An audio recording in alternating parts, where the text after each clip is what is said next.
Animal rights activists have made a formal appeal for government to do a better job of enforcing the laws dealing with animal cruelty in Barbados.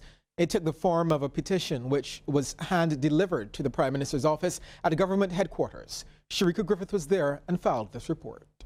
The petition, created by two animal rights groups, Action for Animals Barbados and Roar Barbados, attracted some 16,000 signatures. Fed up with what they believe is a failure by the authorities to act when cases of animal cruelty are reported, members of the two groups have joined forces to highlight what they consider to be a desperate need for the country's animal cruelty laws to be better enforced. The Barbados Prevention of Cruelty to Animals Act, Chapter 144A, is failing animals by not being enforced to any satisfactory level. Therefore, we request that the Act is in its entirety, from Sections 1 to 90, be enforced with immediate effect.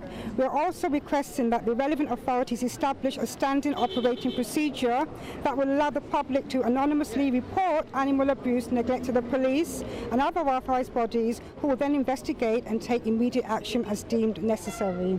Chief Inspector of the RSPCA, Wayne Norval, says one of the issues he sees regularly is inadequate housing for dogs. You must remember, a dog is covered in hair, so it's a lot hotter than we are. And if the roof of the kennel is made out of galvanized, or steel sheet as we call it, that then causes even more heat. So just imagine you in a fur coat, in a kennel with galvanized or just metal around it. It is not only terrifying for the animal, it's painful, and it causes the animal then to react negatively. Some people are also engaging in excessive breeding. So it means you have unwanted dogs roaming the streets, pulling the garbage out, and causing havoc.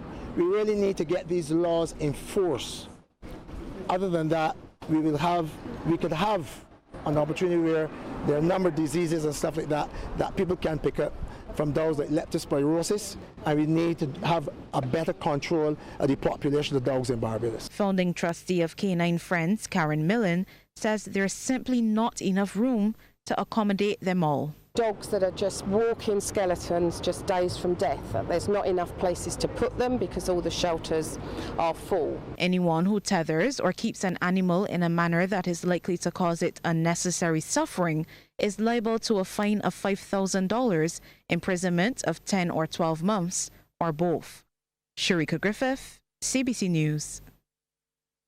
The government of Barbados has incurred significant losses as a result of a number of housing developments constructed over the past decade. Word of this from Minister of Housing, George Payne, as he stressed the importance of transparency when selecting contractors. He says almost every development in the past 10 years has resulted in losses of $2 million, and in some cases, the projects were not completed. The housing minister was speaking yesterday during debate on a resolution to acquire a parcel of land at Harris Smith in St. Philip. There are persons who have reported that they wanted to get into construction, and they were actually called by certain functionaries in the government and told to set up a company. No knowledge whatsoever of building construction. Absolutely none. As a result, as I speak, I think a river and a parish land, the National Housing Corporation is now called upon. The complete houses which were constructed by private contractors without anything going out to tender. During the debate, it was also revealed that by the end of March, Barbadians should hear a bit more about government's plans to build a number of offshore islands. Maritime Affairs Minister Kirk Humphrey says that's when he should have the report on Phase 1B of the project in hand. In its 2018 manifesto, government announced plans to build several islands for tourism and other benefits for Barbados. It's important for us to make the point, sir, that the government does not intend to carry any debt for this, that we're working with persons, sir, who would build out the islands, sir, so that the debt becomes that person, sir, but the islands, sir. And any beach, it must be made clear, sir, that any beach associated with the islands remains the property of Barbadians. They're not private beaches in the plan period. During her contribution, Education Minister Santia Bradshaw noted that there's still no completion date in sight to the school meals distribution center at St. Roads, St. Philip. She says the project that started in 2012 was supposed to be finished in 18 months. What's even worse, Ms. Bradshaw says, is that significant cost overruns have meant that the $19 million initial price tag has now increased. We are still embroiled in a battle with the contractor over the completion of the project. A project that started under a Democratic Labour Party administration and has embroiled us in cost overruns, sir, that has now taken us to $26 million. I want you to understand where we are. That could have fed so many children. It could have ensured that we were in a financial position to improve the quality under which our existing workers are enjoying.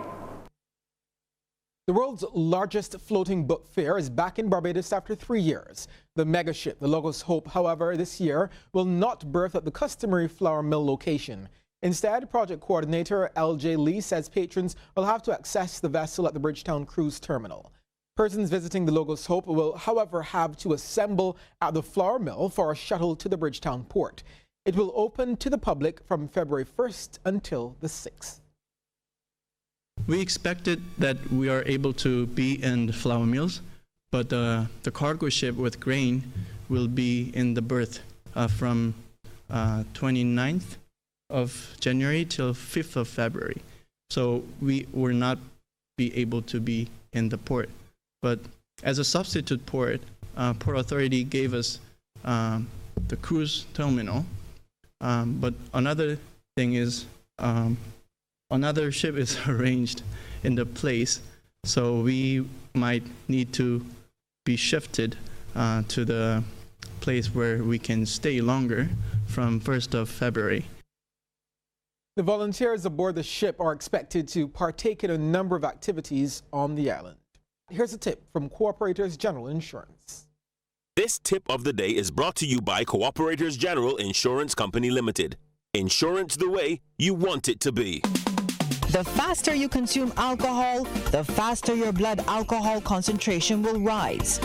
This tip is brought to you compliments Cooperators General Insurance, who fully supports the introduction of breathalyzer testing.